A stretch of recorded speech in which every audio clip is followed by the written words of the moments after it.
ഒരുപാട് സന്തോഷിച്ചിരിക്കുന്ന ആളുകൾ ഇപ്പോൾ നമ്മൾ അവരുടെ സോഷ്യൽ മീഡിയ അല്ലെങ്കിൽ റിയൽ ലൈഫിലാണെങ്കിലും എപ്പോഴും ചിരിച്ചുകൊണ്ടായിരിക്കും. അതുപോലെ തന്നെ എപ്പോഴും ഭയങ്കര ഹാപ്പി ആയിട്ടുള്ള ആളുകളായിരിക്കും. നമുക്ക് കാണുമ്പോൾ കേട്ടോ പ്രത്യക്ഷത്തിൽ ഭയങ്കരമായിരിക്കും. അതായത് ഉള്ളിൽ ഭയങ്കരമായിട്ട് ഒരുപാട് പ്രശ്നങ്ങൾ അതൊന്നും മറ്റൊരാളെ അറിയിക്കാതെ നടക്കുന്ന ഒരുപാട് ആളുകളില്ലേ. പണ്ടത്തെ ഒരു കോട്ടുണ്ട് 90s കിഡ്സിന് അറിയുണ്ടാവും, പുറമെ ചിരിക്കുന്ന ആളുള്ളിൽ കരയാവും എന്നുള്ള സാധനം അല്ലേ. അത് ശരിക്കും സത്യമാണ്.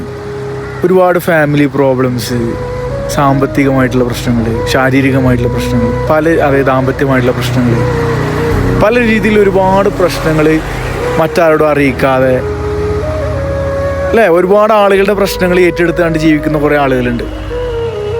അങ്ങനത്തെ ആളുകളുടെ സങ്കടമൊന്നും ആരും കേൾക്കാനുണ്ടാവില്ല. ചിലപ്പോൾ പ്രത്യേകിച്ച് ആ പെൺകുട്ടികളുടെ കാര്യം നമുക്കറിയില്ല, ആൺകുട്ടികൾക്ക് ചില ആളുകൾക്കൊന്ന് ഒന്ന് പൊട്ടിക്കരയാൻ പോലും കഴിയില്ല.